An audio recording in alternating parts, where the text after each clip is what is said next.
Marvel news of the week. Weekly Marvel news, whatever. First, I want to start off with an update on Peter David, legendary writer for Marvel, among other companies. There's been a recent update about his health and the GoFundMe, which I'll put a link to that in the description of this video. Quote, hi everyone, I'm fundraising for author Peter David and his family. He had some compounded health problems and bills are piling up. On top of kidney failure and the steep medical bills incurred from that, he just had another series of strokes and a mild heart attack. As we wish him a swift recovery and send our love and support his wife Kathleen and his family, let's also pitch in with their help with their medical bills and living expenses. Just recently, January 19th, which was a couple days ago, his wife made a post titled "The Magic Donut Hole." Okay, weird. Imagine Doug Henning said it. If you don't know Doug Henning, you missed out on an amazing magician. Peter's now over 2 months without a reinfection. This is very good news. He's working hard to recover what he's lost. That is the end of the good news. Apparently, as of January 1st, 2024, we have to pay out of pocket for Peter's dialysis, which he needs to live. Like, what in the... It is an insurance morass that I'm climbing through trying to get insurance to pick up the ball. Just for a breakdown on the expenses, one session is $743 US. I need 3 a week, making it over $2,200 a month because it is easier for me to wrap my head around it. I've been paying for it because I want Peter to live, but the well is dry and I haven't had as much luck with collectibles recently. I'm coming to you asking for you to help, which you have so graciously given us during the last year and 3 months. Please give the GoFundMe another blast. You can say this is to pay for Peter's dialysis. I will put another update and edit this once I get everything back in hand. That sounded a little personal. Yeah. Listen, for our people who are from America or other countries that don't have socialized medicine, we do in the country that Josh and I live in, and this is fucking mind-blowing that they have to pay that much to have someone live. Like, it's a medical procedure that's needed to live, and the insurance company's like, no. Yeah. Like, the person really will not live without this procedure, and though you are paying monthly insurance, we're not going to pay for it. 'Cause money. Yeah, it's just so mind-boggling. The economic thing that we call finance.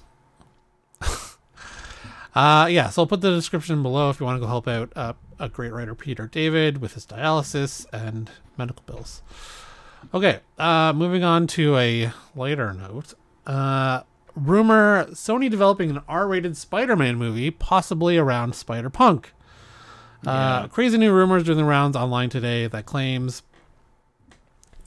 that Sony Pictures Animation is moving forward with an R-rated Spider-Man movie, which could put the spotlight on Spider-Punk. Check it out.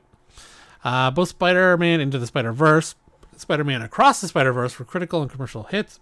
Understandably, fans can't wait to see how the story concludes in the currently undated Spider-Man Beyond the Spider-Verse.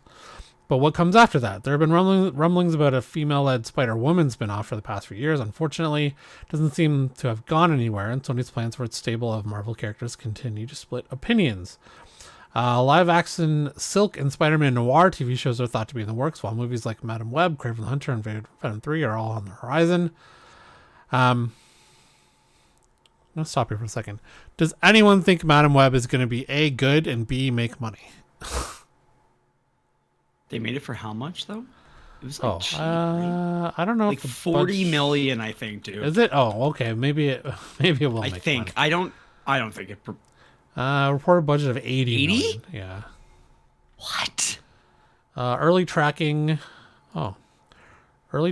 puts it on a weekend haul of 25 to 35 million. That seems insane to me, but I guess based on just the Spider-Man name alone. Okay. I don't know. Anyways. Anyway, okay, yeah, so... okay. Yeah. Today, a new rumor... Sorry, go ahead. No, go ahead, please. Sorry. Sony Pictures Animation is plotting a new Spider-Man movie, which will boast an R rating. It's a peculiar move on the studio's part, particularly as it would be an animated adventure, and not even Venom was granted an R. Still, Sony's if nothing is nothing if not inconsistent. Yeah, no shit. Both the streamer and Zuckerberg Can We Get Toast shared the rumor and recommended we take it with a pinch of salt for now. Neither mentioned who would lead the movie, though we can tell you that the hints you might have seen on social media about it being Spider-Punk do line up with what we've heard. The character arguably suits an R rating, and Daniel Kaluuya would presumably be enlisted to reprise the role. It's also possible this will be a totally different version of the British web-slinger, Spider-Punk, whose real name is Hobie Brown. First appeared in Out of Spider-Verse number 5 in 2014. In his universe, his rebellious punk rocker gained spider powers after being bitten by a radioactive spider, just like every other Spider-Man.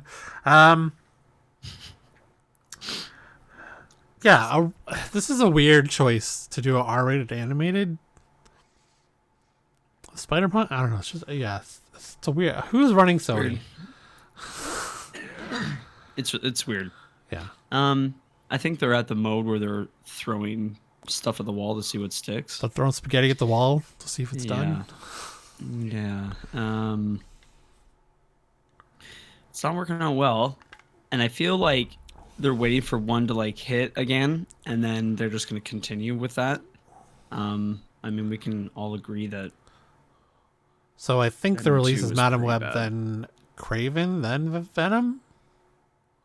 Although Craven got, what's the Craven?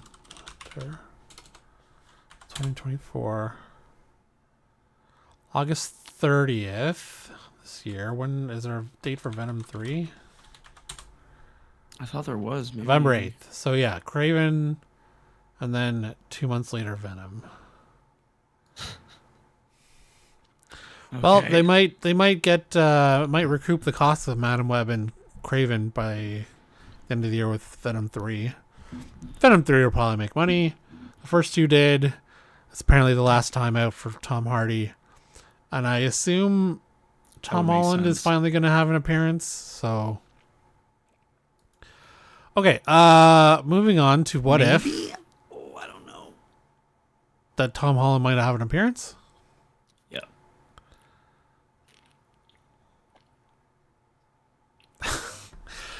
Okay, so did you finish What If? You did, didn't you? I did not. Damn it. I'm sorry. Go fuck yourself. So Vincent D'Onofrio wants a What If episode for his character that sounds pretty dark. Vincent D'Onofrio has made some intriguing comments that will undoubtedly pique the interest of fans, may even persuade Marvel Studios executives to reconsider future plans. D'Onofrio told Comic Book that he intends to continue playing Wilson Fisk, aka Kingpin, as long as Marvel wants him around. But if he had his wish, he'd like Kingpin to move into animation. Specifically, D'Onofrio envisions a What If episode for Fisk that's similar in tone to Joaquin Phoenix's Joker film. I would love to do like a What If kind of Fisk story. I would just like to explore him in an outside of the usual teaming of villain and superhero. I'd like to see a truly more realistic version, kind of like what they did with the Joker, a more interior approach, and 10 times darker than anything we've done before him. With him before, exploring that would be really interesting.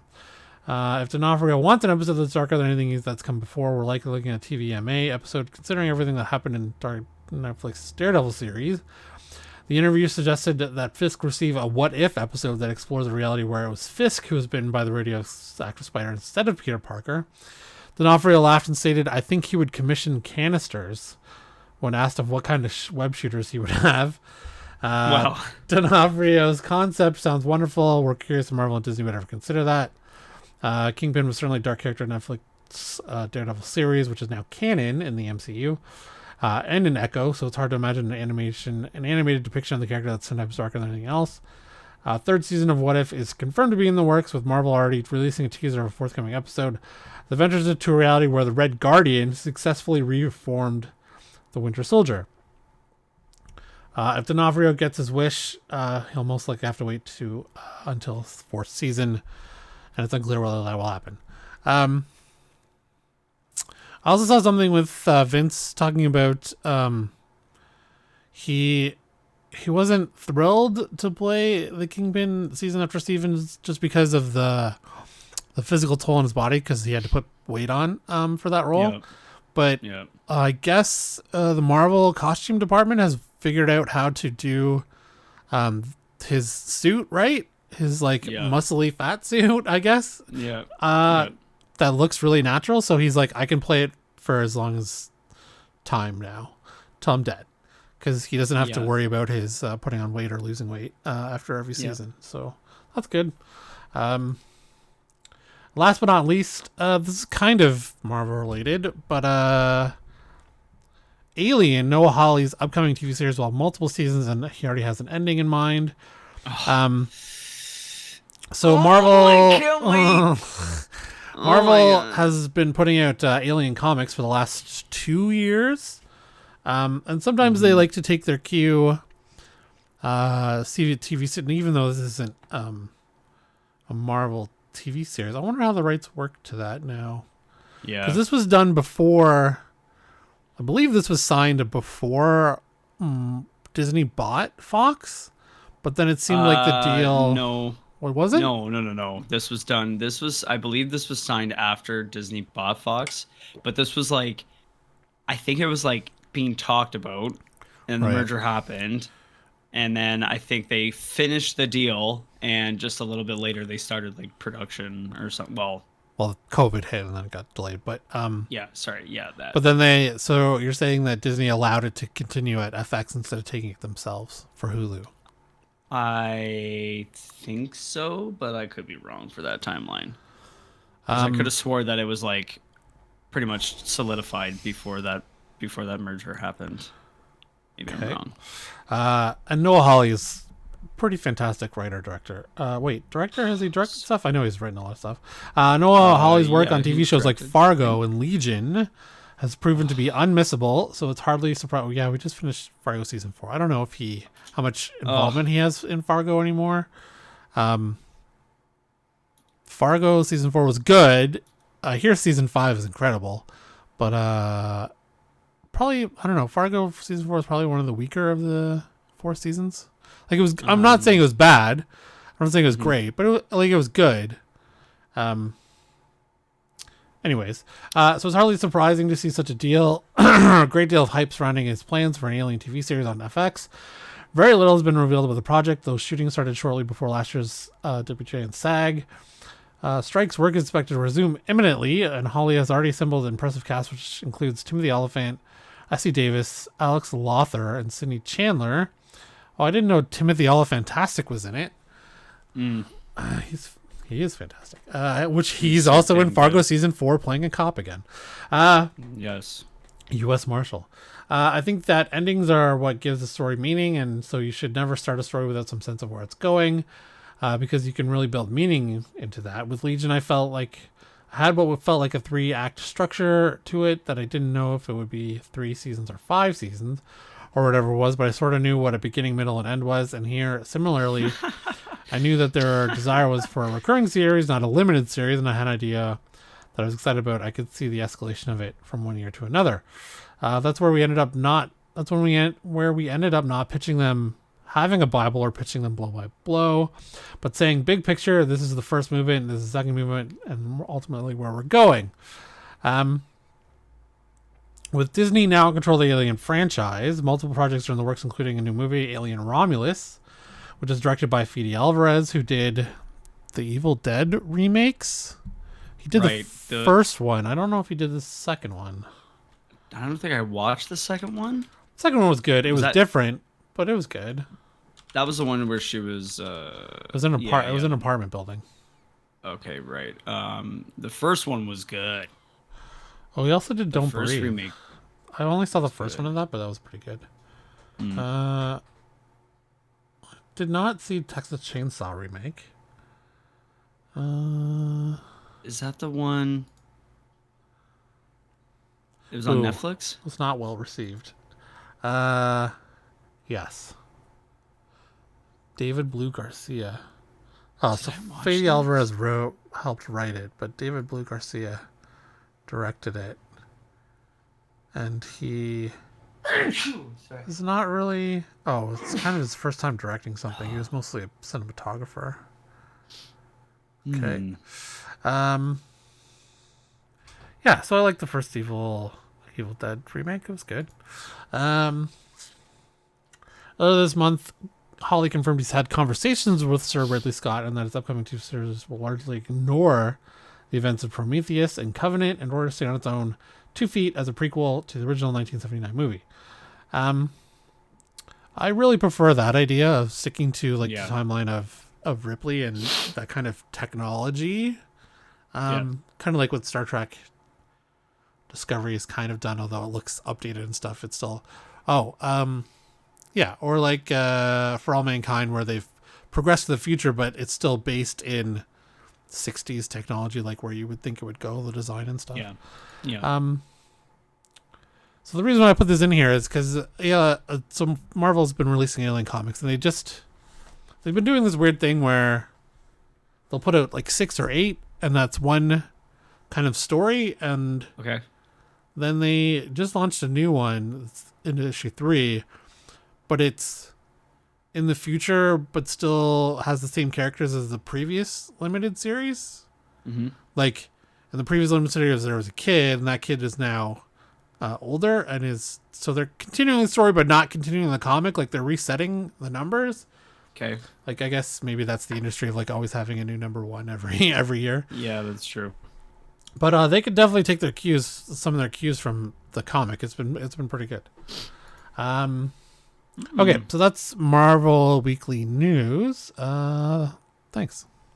Thanks.